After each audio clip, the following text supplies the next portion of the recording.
Hello hello, मैं Sanjay sir अपने बेहतरीन चैनल अल्ट्रा बायो पे आपका फिर से एक बार स्वागत करता हूं। और मुझे उम्मीद है पिछला वीडियो काफ़ी बेहतरीन रहा है। ये वाला वीडियो भी आपके लिए काफ़ी मनोरंजन लेकर और साथ में नॉलेजफुल वीडियो है। इस वीडियो में हम लोग परागकण की संरचना के विषय में अध्ययन करेंगे। हम लोग ये जानते हैं कि परागकण जो होता है वो एक नर युग्मक होता है। किसी भी पुष्प का जो परागकोश होता है वो नर युग्मक को जन्म देने वाला एक बर्तन होता है जिसके अंदर परागकण बनते हैं। और ये परागकण या तो सूक्ष्म बीजाणु जनन, सूक्ष्म बीजाणु संरचना कहते हैं या तो परागकण कहते हैं। हम लोग इसी को बारी बारी कई चित्र बनाकर अध्ययन करेंगे। सबसे पहली बात तो मैं आपको ये बता दूं, जो परागकण होते हैं या जो सूक्ष्म बीजाणु होते हैं वो या तो गोलाकार होंगे या अंडाकार होंगे।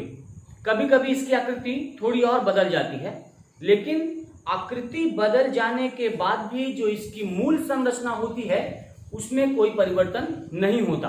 तो यहां हम एक गोलाकार परागकण का मूल संरचना का अध्ययन कराएंगे हम आपको।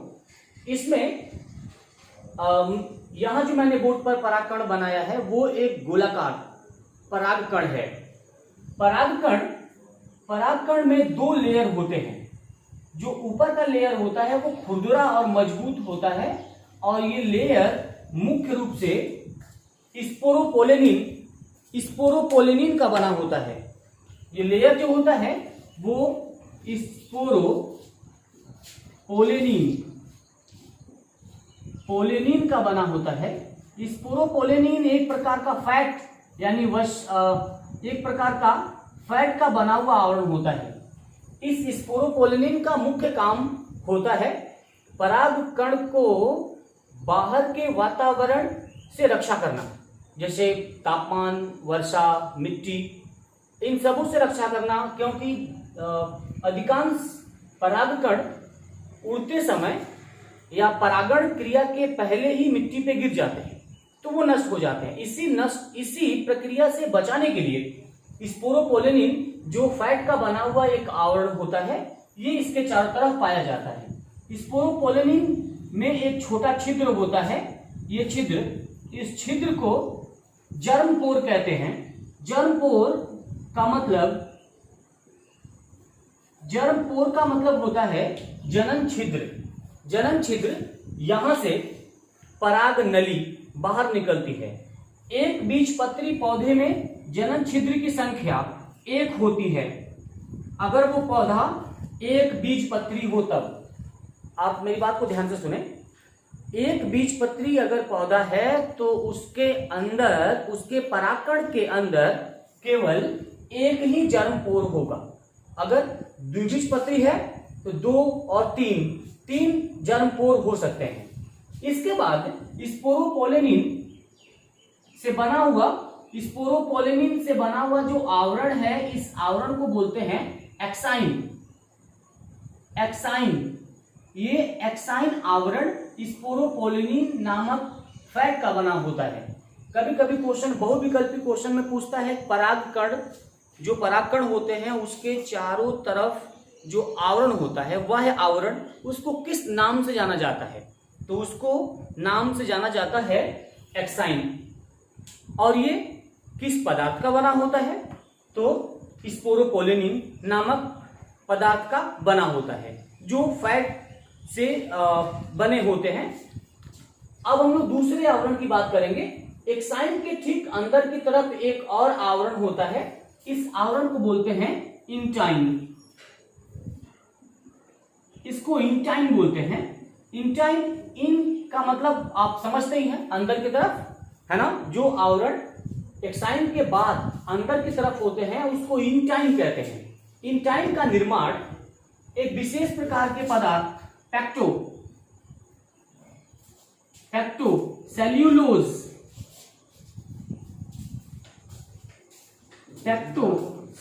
नामक पदार्थ के मिलने से होता है।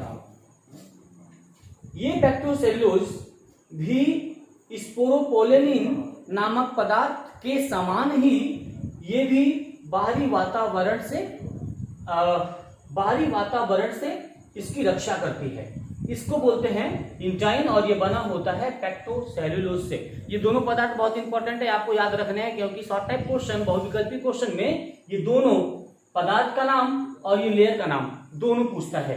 ठीक, हम लोग अब इसके आगे चलते हैं। स्पोरोपोलेनिन एक्साइन के बाद इंटाइन और इंटाइन के बाद इसमें बिल्कुल श्वेत रंग का चिपचिपा पदार्थ, जिसको मैं डॉट डॉट करके दिखा रहा हूं, इसमें पदार्थ होते हैं। इस पदार्थ को चिपचिपा पदार्थ होता है जिसको कोशिका द्रव्य के नाम से जाना जाता है।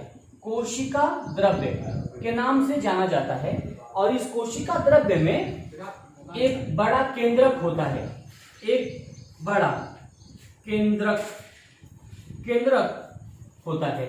और ये केंद्रक बाद में विभाजन, जब नर युग्मक का निर्माण होना होता है, तब ये केंद्रक दो भागों में बंटने की प्रक्रिया को करने लगता है। अब हम लोग ये टॉपिक छोड़ के सीधे चले आते हैं जर्मपोर के ऊपर। जर्मपोर जो है, ये यहां से पराग नली निकलती है। पराग नली, यहां से पराग नली निकलती है। पराग नली का सबसे पहले खोज 1824 ईस्वी में, पराग नली का खोज सबसे पहले 1824 ईस्वी में एक बहुत बड़े विद्वान, जीव विज्ञान के बहुत बड़े वैज्ञानिक, जिनका नाम है एमिसी ने किया था। एमिसी ने पराग नली का खोज सबसे पहले किया था। और ये नली आगे बढ़ते हुए जाकर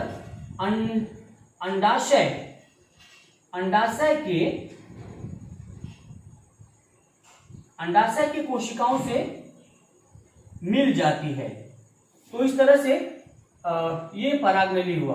हम लोग अब इसके आगे वाले टॉपिक में ये पढ़ेंगे कि पराग कण में नर युग्मक का निर्माण कैसे होता है। बहुत ये भी आसान टॉपिक है, लेकिन ये टॉपिक मैं आने वाले वीडियो में आपको दिखाऊंगा।